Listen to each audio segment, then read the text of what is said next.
¿Realmente Dios puede permitir que su iglesia sea perseguida a muerte? ¿Será que Dios puede prepararnos con anticipación a dicha persecución? ¿Y hay alguna forma en la que se puede vencer? Esas y muchas interrogantes más estaremos respondiendo en este video. Este es Oración VIP, mi nombre es Josué Cortés, la introducción e iniciamos.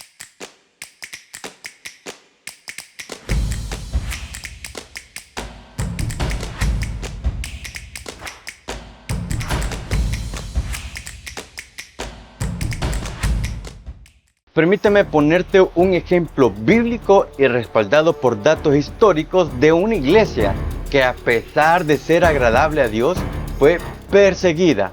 Así es, me refiero a la iglesia de Esmirna, a quien Jesucristo le escribió por medio del apóstol Juan en Apocalipsis capítulo 2, versículos del 8 al 11. Te presento a la iglesia de Esmirna. Por cierto, vamos a iniciar conociendo las características más relevantes. La iglesia era pobre en términos materiales. La iglesia era una minoría en Esmirna y estaba siendo discriminada. Era vista como una amenaza en contra del Imperio Romano, los judíos y los paganos en general. Fue elogiada por Jesucristo al decir que eran ricos espiritualmente. De hecho, no recibió ninguna amonestación como la mayoría de las iglesias en Asia Menor. Tu turno.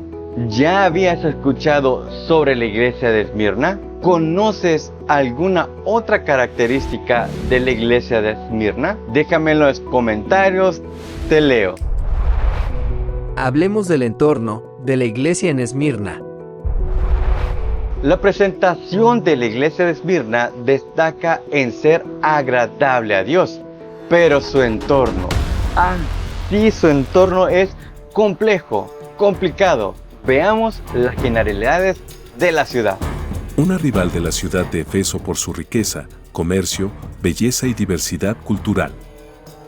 Destacaba en ser una ciudad fértil, productiva con una arquitectura espectacular, estadio, biblioteca, templos a diversos dioses.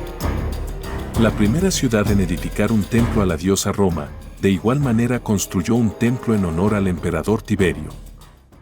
Por cierto, si está siendo de bendición este video, recuerda que puedes activar las notificaciones dando clic en la campanita, darle like. De esa manera el algoritmo te va a sugerir más videos de mi canal. Jesús se presenta a la iglesia de Esmirna. La iglesia de Esmirna estaba a las puertas de pasar una de las persecuciones más violentas en la vida de la iglesia. Por eso, Jesucristo se presenta de la siguiente manera. Escribe esta carta al ángel de la iglesia de Esmirna. Este es el mensaje de aquel que es el primero y el último, que estuvo muerto pero ahora vive. Apocalipsis 2:8. Él es el Alfa y el Omega, el principio y el fin. Con esto les recuerda que Él es el creador del universo y Señor de la historia. Él está en control de todo no importando las situaciones que nos rodean. Él es el que vive. Él es quien venció a la muerte y a pesar del sufrimiento salió victorioso, lo cual da esperanza a una iglesia que está encarando el martirio. La persecución contra la iglesia de Cristo nace en el corazón de Satanás. Jesucristo conocía bien a su iglesia y también a los opositores de su reino. Yo sé de tu sufrimiento y tu pobreza, pero tú eres rico. Conozco la blasfemia de los que se te oponen. Dicen ser judíos pero no lo son, porque su sinagoga le pertenece a Satanás. Apocalipsis 2:9. Pero, ¿quiénes persiguieron a la iglesia de Cristo? Los ejecutores de la persecución de la iglesia de Cristo fueron Provincial romano, el procónsul romano de Asia Menor, Gayo Publio Licinio, fue el principal responsable de la persecución de la iglesia de Esmirna. Judíos en Esmirna, ellos también desempeñaron un papel importante en la persecución de la iglesia.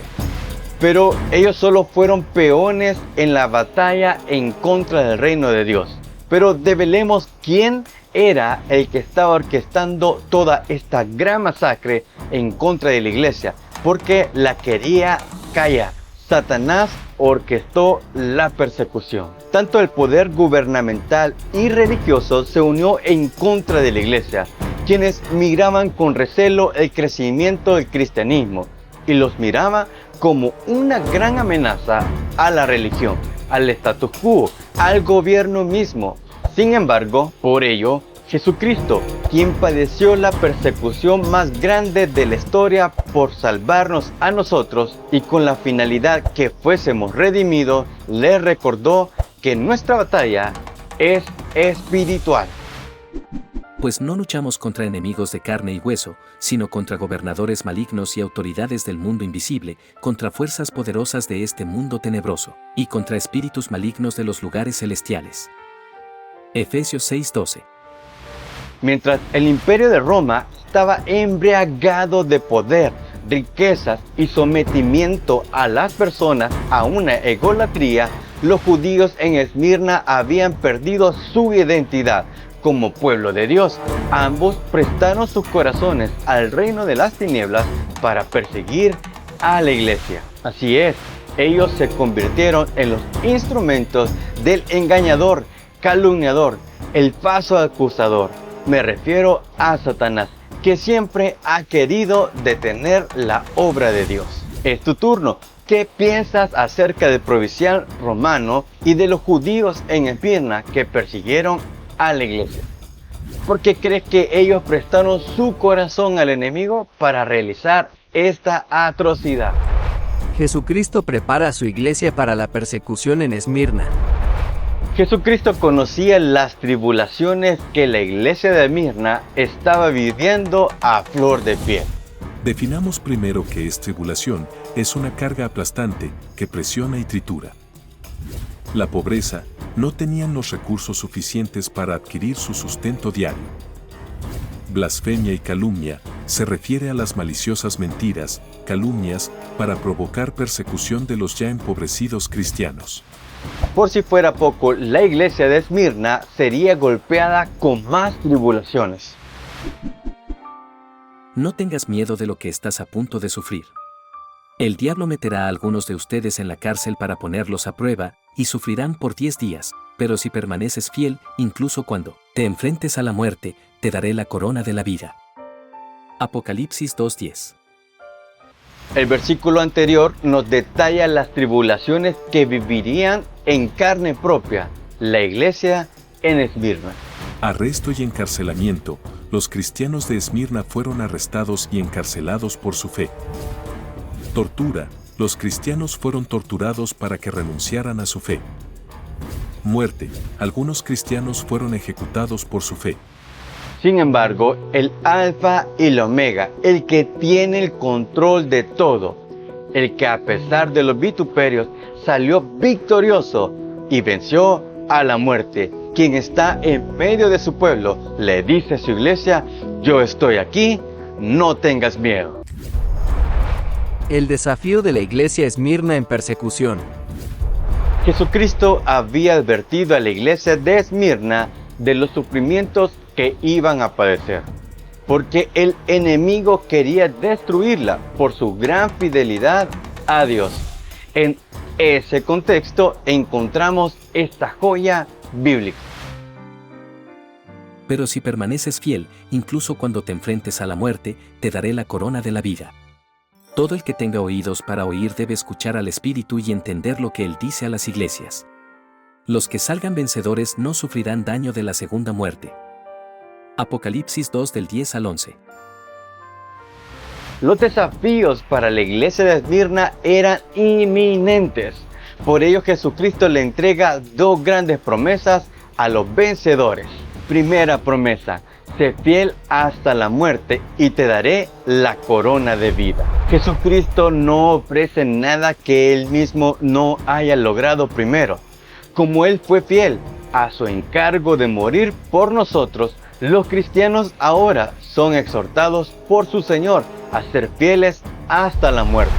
Como dato curioso, de acuerdo con un escritor griego, siglo II DC, Esmirna estaba familiarizado con la corona de guirnalda o laurel que se daba como premio al ganador de Juegos Deportivos u Olímpicos. De hecho, la ciudad estaba familiarizada con el término corona de Esmirna. La segunda promesa: el que salga vencedor de la persecución no sufrirá daño de la segunda muerte. La muerte física para los cristianos en Esmirna era muy factible y Jesucristo lo sabía muy bien. Por ello, le dice que no pierdan de vista que la muerte eterna trasciende por creces a la muerte física. La persecución era para que los cristianos negaran su fe, volvieran al mundo y sus placeres. Si algún cristiano salvaba su vida física, negando su fe estaría muriendo eternamente. Por ello, debemos recordar estas palabras. Queridos amigos, no teman a los que quieren matarles el cuerpo, después de eso, no pueden hacerles nada más. Les diré a quién temer, teman a Dios, quien tiene el poder de quitarles la vida y luego arrojarlos al infierno. Claro, Él es a quien deben temer. Lucas 12 del 4 al 5. Entonces Juan no le podía garantizar a sus lectores la protección en contra de la primera muerte, el martirio o la muerte física o natural. No obstante, sí podía asegurarles que por ser fieles a Jesucristo, ellos serían inmunes al peligro de la segunda muerte, es decir, no tendrían la muerte y la condenación eterna. Hemos llegado al punto de tu turno. ¿Te has sentido alguna vez perseguido por causa del Evangelio? ¿Qué has hecho para superar las persecuciones del enemigo? Déjamelo en los comentarios, te leo. Pero esto realmente sucedió. La persecución de la iglesia en Esmirna. Para dar respuesta a esta pregunta, permíteme compartirte la vivencia del pastor de la iglesia en Esmirna. Me refiero a la fidelidad de Policarpo. Cuando Policarpo era obispo de la iglesia de Esmirna, fue llevado ante el tribunal. El procónsul le preguntó si era Policarpo y contestó que sí. Luego empezó el procónsul a exhortarlo, diciendo: Ten piedad de tu avanzada edad, jura por la fortuna de César, arrepiéntete, di, quítense los ateos, los cristianos. Policarpo miraba solemnemente a la multitud y señalando con la mano, alzó los ojos hacia el cielo y dijo: Quítense esos ateos. Los que estaban en su derredor. El procónsul lo trató de persuadir diciendo: Jura y te soltaré, renuncia a Cristo. El venerable cristiano respondió: 86 años le he servido y nunca me ha hecho cosa perjudicial. ¿Cómo puedo blasfemar a mi rey quien me ha salvado? Tengo fieras y te expondré a ellas, si no te arrepientes. Dijo el procónsul. Traedlas. Dijo el mártir. Suavizaré tu espíritu con fuego. Dijo el romano. ¿Me amenazáis? Respondió Policarpo. Con el fuego que quema solo por un momento, pero olvidáis el fuego del castigo eterno, reservado para los impíos. En la hora de su martirio daba gracias a Dios porque se contaba entre los mártires de Cristo. La persecución de la iglesia en Esmirna fue una de las primeras persecuciones generalizadas contra los cristianos en el Imperio Romano. La persecución comenzó en el año 155, cuando el procónsul romano Gayo Publio Licinio ordenó el arresto de Policarpo. Policarpo fue encarcelado y torturado, pero se negó a renunciar a su fe. Finalmente, fue quemado en la hoguera el 23 de febrero del año 155. ¿Qué podemos aprender de Policarpo? Ireneo, que vivió una generación más tarde, cuenta cómo en su juventud había oído de labios de Policarpo lo que Juan le había contado sobre la persona, las conversaciones y el ministerio terrenal de nuestro Señor Jesucristo. Policarpo, al igual que la iglesia en Esmirna, fueron advertidos, fortalecidos e instruidos para vencer la persecución, y él no tomó las palabras a la ligera. El martirio de Policarpo fue un evento importante en la historia del cristianismo. fue un ejemplo de fe y la determinación de los primeros cristianos. Y esto ayudó a fortalecer a toda la iglesia en general a lo largo de los tiempos. El martirio de Policarpo fue un ejemplo de la victoria del martirio. Policarpo también recibió la corona de vida. No seas parte de la persecución de la Iglesia de Jesucristo.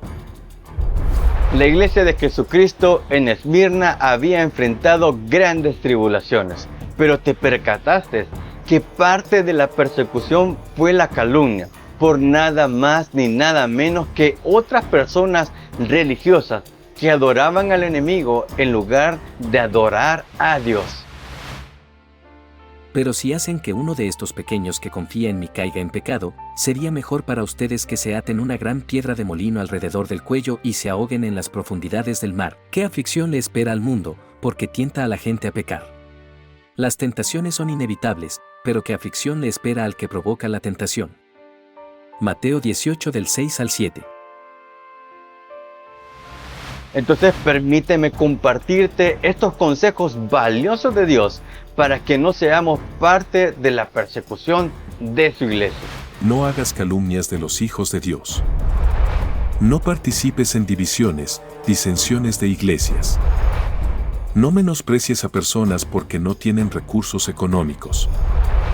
No entregues privilegios a personas que tienen recursos económicos pero no viven conforme a la voluntad de Dios. No menosprecies a los niños y a los jóvenes haciendo programas que entretienen y viéndolos como una carga para la iglesia. Desarrolla ministerios, eventos, programas que ganen, consoliden y convierta a cada niño y joven que Dios ha depositado en la iglesia que administras en un verdadero discípulo de Cristo. No te creas el dueño de la obra de Dios, todos somos siervos de Cristo y nadie es superior a nadie. No utilices la palabra de Dios para beneficio propio, estudia, medita y predica única y exclusivamente la palabra de Dios.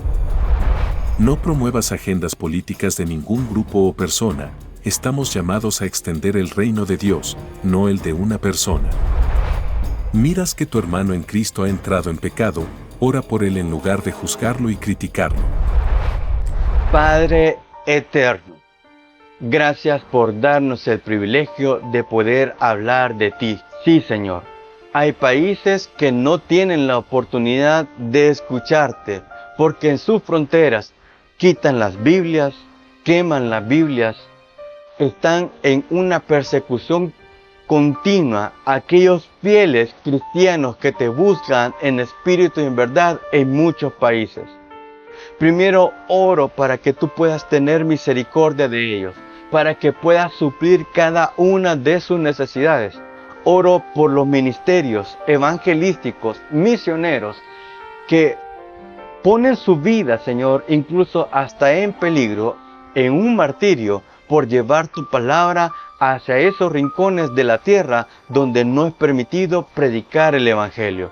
Oro, Señor, por los gobiernos, por las autoridades religiosas, para que en lugar de tener celo del cristianismo, pueda ver en ellos tu Santo Espíritu, y nosotros como iglesia podamos reflejar tu luz, Jesucristo, una luz de amor, de esperanza, de consuelo, de gozo, de fortaleza.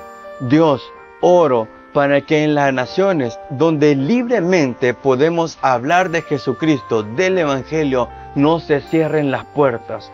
Oro, Padre, por aquellas personas que están en eminencia, que regulan y administran las diferentes leyes. Señor, que puedan tener temor a ti, Señor, y que no aprueben leyes que vayan en contra de tu iglesia, Señor. Y que también nosotros como iglesia podamos dar testimonios a tiempo y fuera de tiempo. En los buses, en los mercados, en las redes sociales, en todo lugar, en todo momento. Que dejemos la comodidad de las cuatro paredes de la iglesia y de nuestro asiento en ese lugar. Y podamos comenzar a levantarnos para poder hablar de ti a las personas que también lo necesitan. Padre, gracias, Señor, por este momento que tú nos regalas de poder invocar tu nombre en libertad. Permítelo que lo podamos continuar haciendo de igual manera. En el nombre de Cristo Jesús, Señor nuestro. Amén y amén.